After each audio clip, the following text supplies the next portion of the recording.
Hello everyone, this is Shriruti Gadia.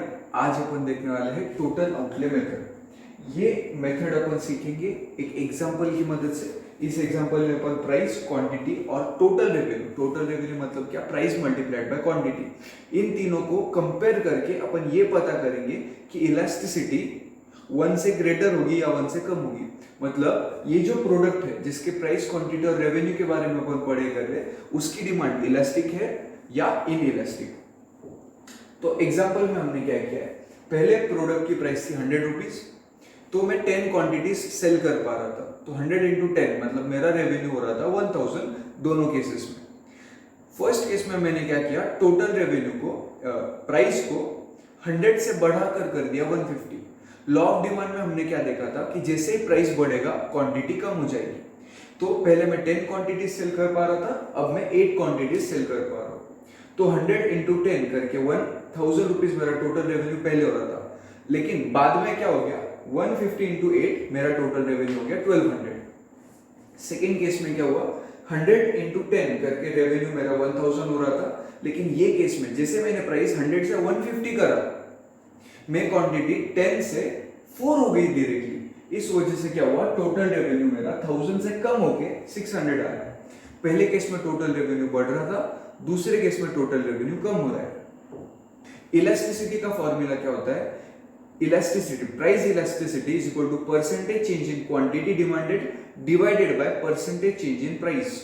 इसको अगर और सिंपलीफाई करें अपन तो फॉर्मूला होगा change in quantity divide by quantity multiplied by original price divide by change in price.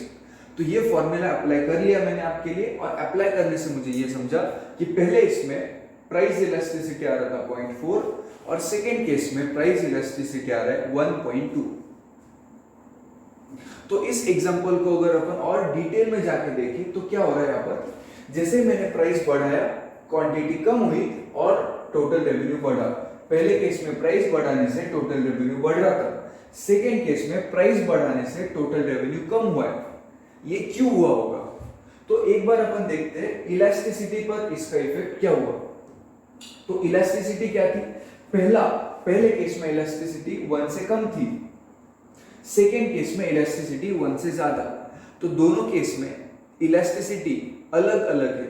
पहले केस में डिमांड इन इलास्टिक है क्योंकि इलास्टिसिटी 1 से कम, दूसरे केस में डिमांड इलास्टिक है, इसका मतलब क्या, इलास्टिसिटी 1 से ज्यादा।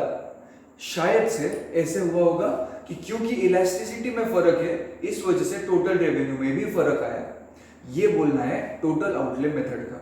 इसका क्या बोलना है कि जिस टाइम पे आप प्राइस बढ़ा दोगे और टोटल रेवेन्यू बढ़ जाएगा, इस चीज को बोला जाता है प्राइस इफेक्ट। और जिस टाइम पे प्राइस बढ़ाने की वजह से क्वांटिटी कम होगी और क्वांटिटी के डायरेक्शन में टोटल रेवेन्यू चलेगा, इस चीज को बोला जाता है क्वांटिटी इफेक्ट। जिस टाइम पे प्राइस इफेक्ट फॉलो होगा, मतलब क्या, प्राइस के डायरेक्शन में टोटल रेवेन्यू मूव होगा, तब इलास्टिसिटी अपनी होगी 1 से कम।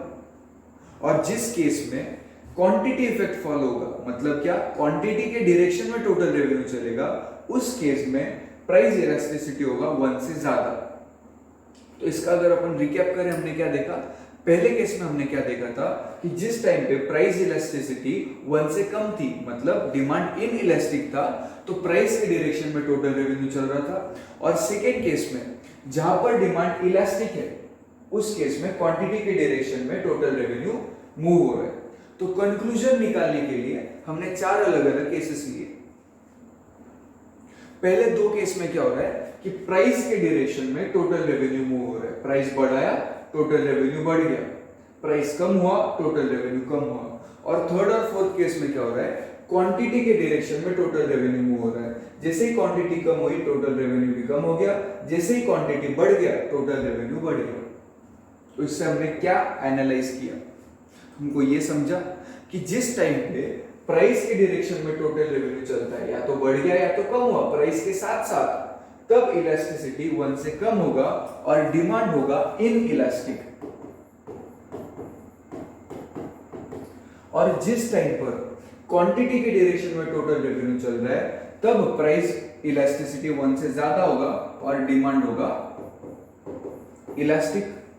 ठीक है, तो ये था अपना कंक्लूजन। जिस टाइम पे प्राइस के हिसाब से टोटल रेवेन्यू चलेगा तब डिमांड इनइलास्टिक होगी, मतलब 1 से कम, और जिस केस में क्वांटिटी के डायरेक्शन में टोटल रेवेन्यू चलेगा उस केस में प्राइस इलास्टिसिटी 1 से ज्यादा होगा, मतलब डिमांड होगा इलास्टिक।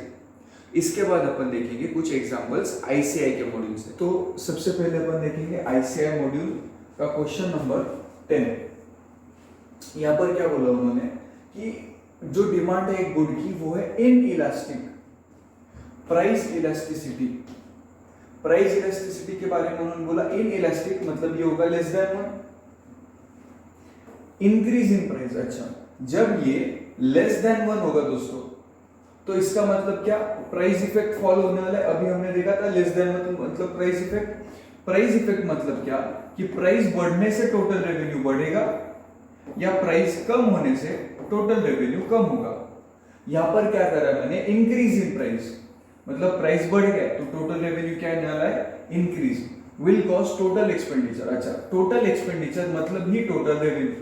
कंज्यूमर अगर एक्सपेंडिचर करेगा तो बिजनेसमैन का रेवेन्यू होगा, तो जितना कंज्यूमर का एक्सपेंडिचर होता है उतना ही बिजनेसमैन का रेवेन्यू। तो जहां पर भी टोटल एक्सपेंडिचर वर्ड यूज होगा उसको अपन टोटल रेवेन्यू पकड़ के चलेंगे। तो यहां पर क्या हुआ, क्योंकि डिमांड इनइलास्टिक है मतलब लेस देन 1 मतलब प्राइस इफेक्ट फॉलो होगा। प्राइस इफेक्ट फॉलो होने से अगर प्राइस बढ़ रहा है तो टोटल रेवेन्यू भी बढ़ जाएगा। ठीक है, आसान था। नेक्स्ट अपन देखेंगे सेकेंड इलस्ट्रेशन जो है आईसीआई मॉड्यूल का क्वेश्चन नंबर 19। यहां पर इन्होंने क्या बोला है, which of the following 4 possibilities, 4 possibilities देखी है, इसमें से कहां पर टोटल एक्सपेंडिचर बढ़ने वाला है। टोटल एक्सपेंडिचर मतलब ही टोटल रेवेन्यू, तो इन 4 में से कहां पर टोटल रेवेन्यू बढ़ेगा। तो मुझे पता है दोस्तों कि टोटल रेवेन्यू अगर बढ़ाना है तो 2 पॉसिबिलिटी मेरे पास, या तो प्राइस बढ़ा के टोटल रेवेन्यू बढ़ जाएगा या क्वांटिटी बढ़ा के टोटल रेवेन्यू बढ़ जाएगा। प्राइस बढ़ा के कब होगा, जब डिमांड इनइलास्टिक है मतलब प्राइस इलास्टिसिटी लेस देन 1, और यहां पर कब होगा, जब price elasticity is greater than 1। तो पहला एग्जांपल पढ़ते हैं। यहां पर क्या बोला है, डिमांड इज यूनिटरी। यूनिटरी के लिए तो हमने कुछ पढ़ा ही नहीं था, तो ये ऑप्शन तो गया। डिमांड इज इलास्टिक, इलास्टिक मतलब ग्रेटर देन 1, तो अगर ग्रेटर देन 1 है तो क्वांटिटी बढ़ना चाहिए। प्राइस राइज, अच्छा जब क्वांटिटी बढ़ता है, क्वांटिटी कब बढ़ेगा, जब प्राइस कम होगा, तो यहां पर तो इन्होंने प्राइस राइज बोला, इसका मतलब ये ऑप्शन भी गया। डिमांड इज इनइलास्टिक, अच्छा इनइलास्टिक मतलब ये केस में तो प्राइस बढ़ना चाहिए था, लेकिन यहां पर तो प्राइस फॉल हो रहा है, मतलब अपना ऑप्शन नंबर डी रहेगा। फिर भी एक बार चेक करेंगे, डिमांड इनइलास्टिक है मतलब लेस देन 1 और प्राइस बढ़ रहा है तो प्राइस बढ़ रहा है। ठीक है, तो यहां पर एकदम सिंपल सा था कि टोटल रेवेन्यू अगर बढ़ाना है तो एक ऑप्शन क्या है मेरे पास, प्राइस बढ़ा दो, और प्राइस बढ़ाने से टोटल रेवेन्यू कब बढ़ेगा, जब डिमांड होगा इनइलास्टिक। आगे बढ़ेंगे अपन, इलस्ट्रेशन नंबर 29 इस टॉपिक पर है। A decrease in price will result in increase in total revenue. क्या हुआ कि प्राइस कम होने से टोटल रेवेन्यू बढ़ गया।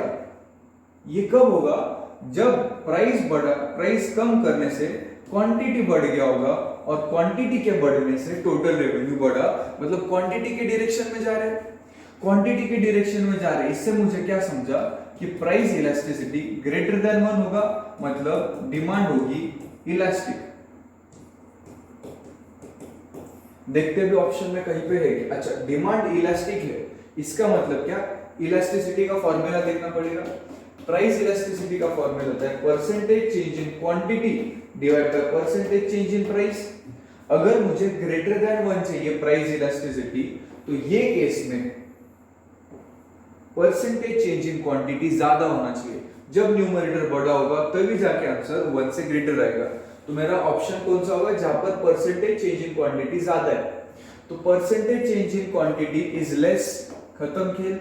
Percentage change in quantity is greater than percentage change in price. ये हो गया अपना आंसर। डिमांड इलास्टिक होना चाहिए, यहां पर बोला डिमांड इन इलास्टिक मतलब खत्म। और अगला ऑप्शन तो पढ़ने की भी जरूरत नहीं, क्वेश्चन सोपा था। Next question, question number 30। यहां पर बोला है increase in price will result in increase in total revenue. लगभग सिमिलर क्वेश्चन है। प्राइस बढ़ने से टोटल रेवेन्यू बढ़ गया। इसका मतलब क्या कि इलास्टिसिटी होगी लेस देन 1। इलास्टिसिटी का फॉर्मूला क्या है? Percentage change in quantity divide bye percentage change in price. Less than 1 मतलब डिनोमिनेटर बड़ा, डिनोमिनेटर बड़ा मतलब न्यूमरेटर छोटा। तो percentage change in quantity is less than percentage change in price. जिस दिन क्वांटिटी में चेंज कम आएगा परसेंटेज चेंज इन प्राइस के कंपैरिजन में, तब इलास्टिसिटी होगी लेस देन 1, मतलब इलास्टिसिटी होगी इन इलास्टिक। और इस केस में ये चीज फॉलो होगा, ऑप्शन नंबर ए अपना आंसर। नेक्स्ट क्वेश्चन देखेंगे अपन, क्वेश्चन नंबर 92 सीधा।